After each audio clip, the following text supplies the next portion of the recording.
Comedy Film Nerds Podcast. Let's talk about Suburbicon. And I'm surprised you went to see this movie, Graham. This was one I thought would slip through the cracks. I snuck into it. I did not want to give this movie my money. I had just watched Thor, and I didn't want to leave. And you didn't want to go home. Good parking space. I didn't want to go. I had a good parking space. I get that. I was way up in Pasadena. I had this Red Cross training thing, and so I got out of that in the afternoon, and I was like, I'm gonna just go to the movies, man. So, and I snuck into Suburbicon. Before we start, received a D- cinema score. Do they have to keep giving Clooney movies to direct? Close to the mark. Yeah. The thing is like, normally, I like George Clooney. I love him as an actor. I love him as him an as a actor. performer. I just don't think the history's great there. He's in what, 7 films now? that he's directed. Directed? Let's look that up. Some of the movies he's directed. I've been like, that was cool. Decent, like Good Night and Good Luck. Did Yeah. you do that one? I liked Good Night and Good Luck. He did What was the Chuck Barris movie? What was that? Confessions of a Dangerous Confessions of a Mind. Dangerous Mind. I Kinda really fun. like that movie. So he's done Confessions of a Dangerous Mind. He did Good Night, Good Luck, which I liked. He did Leatherheads, Yeah. The Ides of March. Mm. All right, Monuments Men. Yeah. Suburbicon is more of the Hit or Yeah. miss. hit or miss. It's sort of like Good Night and Good Luck and Confessions of a Dangerous Mind are sort of His higher points. his for higher directing. points. Now, obviously, he's done a lot of great work as an actor, but I got to be honest with you, the Harvey Weinstein thing, I just find it hard to believe that these guys didn't know anything. And Matt Damon and George Clooney and Quentin Tarantino and any of them, even Meryl Streep, like you all have fucking gold trophies on your mantle that Harvey Weinstein helped you get, and you're all going to be like, whoa, we had no idea. Right. Bullshit. Right. So I just find it to be bullshit, and so I just can't get on board. And Matt Damon, I'm sure you've heard about your buddy Casey Affleck's creepy bullshit. So I just couldn't get that on board with And- this movie. There's some Ben Yeah, stuff it's some there, Ben too. fucking Yeah. fucking creep assholery. So it's like I just couldn't get that on board with the movie. And that being said, so my reservations about seeing this trailer, and the trailer came out pre-Harvey Gate. Right. And even when we saw the trailer, we're like, oh, this looks like a Coen Brothers movie without the Coen Brothers. Right. It's a Coen Brothers impression. So I'll tell you this: the movie is a lot heavier and more serious than the trailer leads you to believe. Okay. Oh, The that's trailer is acting more. That's even worse. Yeah, it is. It's acting more Big Lebowski, Raising Arizona-ish versus, but the movie is almost trying to be more like Blood Simple. Oh, wow. Really? Yeah, and it's like, huh? But then it's super weird and uneven. And this, I was sitting there watching, going, why do we keep giving a shit about white suburban '50s America? Well, this is... I just. Speaking to that, this is my favorite piece of trivia, is George Clooney screened the film for famed television writer-producer Norman Lear, no stranger to projects tackling explosive or controversial themes, like his series All in the Family. After viewing the movie, Lear told Clooney, "This is the angriest film I've ever seen." Wow. Yeah, it's got some. I heard some whisperings that there was, as far as the art in music, movies, and everything coming out post-Trump, that this was sort of to express some of that. Was there anything? I'm sure there's there's some of that because the movie starts out with a black family just moves into an all-white neighborhood, and there's some people protesting it and don't like it. So they just put that, they just set that in there. They just plant that seed at the top of the movie, and I'm like, okay. And then it's what happens to, this is all in the trailer, I'm not giving it away. This is when Matt Damon's wife gets murdered and how he deals with that. Okay. And, there's some decent performances and stuff, but it just felt like It went off the rails. it went off the rails. And also, to your point, Kurt, about the Trump thing, like I obviously don't like Trump. Many of his supporters, I'm like, ugh.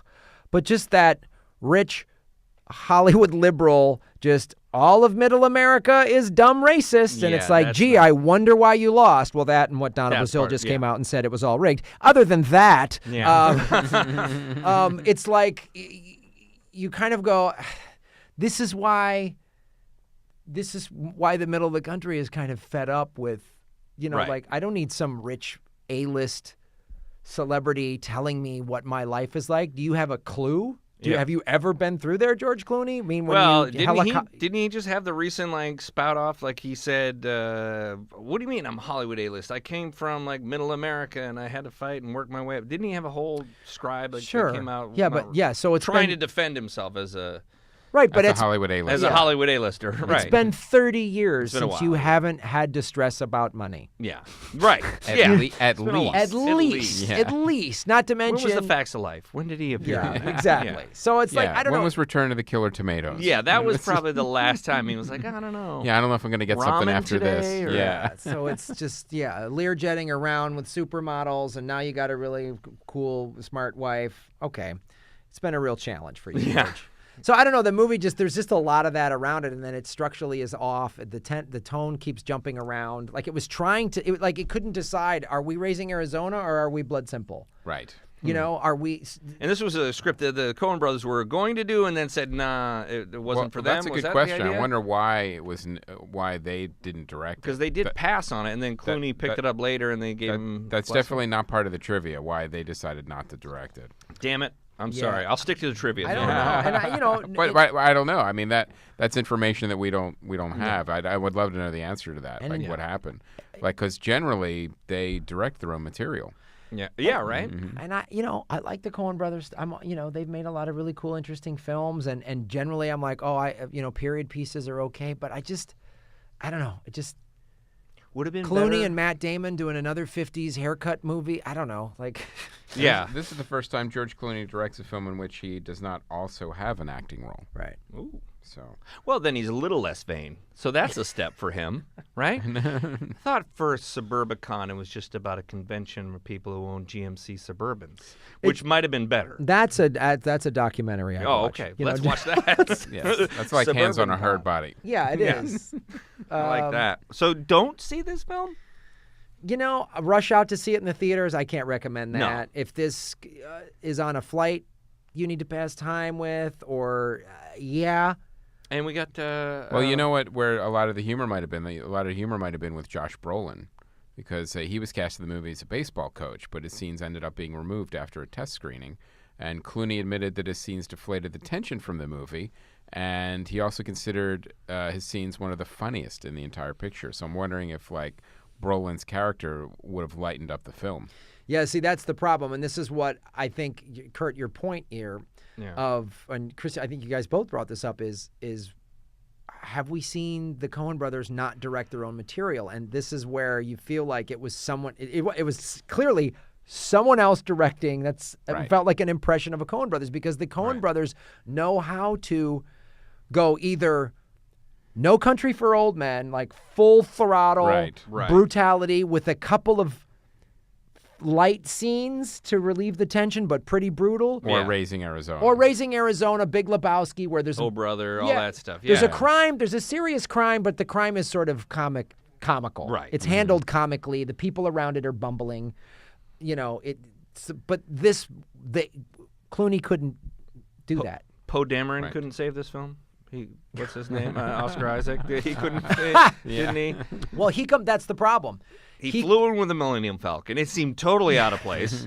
I was like, what is this movie? But he comes in, solid actor, playing a gangster.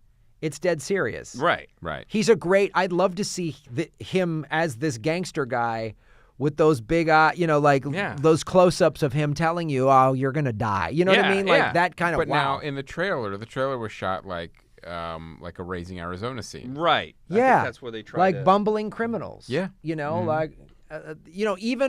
Even so, Raising Arizona, Randall Tex Cobb is the only true pure villain, right? Okay. Yeah. And he's comical. Right. You know what I mean? He's them $1953. You know the way he talks. You got flies. You got flash. And his having a baby's shoe and a bell on his leathery it was all comical. Whereas Javier Bardem in No Country for Old Men is fucking bad guy, Oh my pure God. evil, Nightmare. and the whole it's like Javier Bardem in No Country for Old Men. you don't even think you're watching an actor. Like No. you're watching him and you go, how did they get a serial killer to be in this movie? Right? Yeah. Oh, God. Does he have an anklet on? Is there thought like they a, really is there like a broke- guard off camera with Right. ready to blow his fucking head off if he Yeah. tries to run? Like, I feel like he really removed a bullet from his leg in that movie. Like like everything about that movie seemed authentic. He was just, he's frightening. he found Yeah. terminally ill people who signed a waiver so he could actually kill them on camera. Is that right? Is this the way you want to go out in the film? All right. It's kind of an honor. Yeah, Coen so Brothers this will make movie's super uneven and it doesn't make sense in a lot. It's just off-putting. Well, that's a shame. It's because Well, it's a I waste. hope- Because it could have been good. It could have been Clooney fun. can And bounce fuck these back. rich guys that Right. let Harvey Weinstein get away with this. He'll make So, it. all right. I shot first.